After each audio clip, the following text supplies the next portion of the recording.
শুভ দুপুর বন্ধুরা, আজ রান্না করতেছি ফুলকপি আলু দিয়ে নতুন একটা তরকারি। আপনারা সাথে থাকবেন।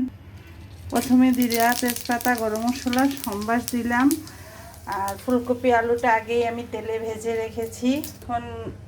এখন এখানে আমি নারিকেল বাটা, পোস্ত বাটা, বাদাম বাটা, গরম মশলা বাটা, মৌরি বাটা, আদা বাটা, স্লাইট হলুদের গুঁড়া, আর এটা শুধু কাঁচামরিচের উপর রান্না হবে। এবার সব মশলাগুলো আমি দিয়ে দিলাম। মশলাটা কষানো হয়েছে, তেলের উপরে আসছে। এবার আমি ভাজা ফুলকপি এবং আলু দিয়ে দেব।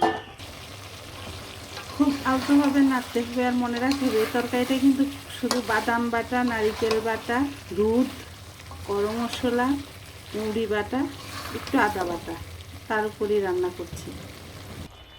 এবারে আমি একটু দুধ দিলাম এবং সাথে দিয়ে দিলাম একটু ঘি। রান্নাটা তেলের উপরে চলে আসছে, তার মানে রান্না হয়ে গেছে। একবার জাস্ট রান্না করে দেখবেন, অসাধারণ একটা রান্না। আমার পরিবারের সবাই খুব পছন্দ করে। আপনাদের কে কেমন কীভাবে নেবেন সেটা আমি বলতে পারবো না।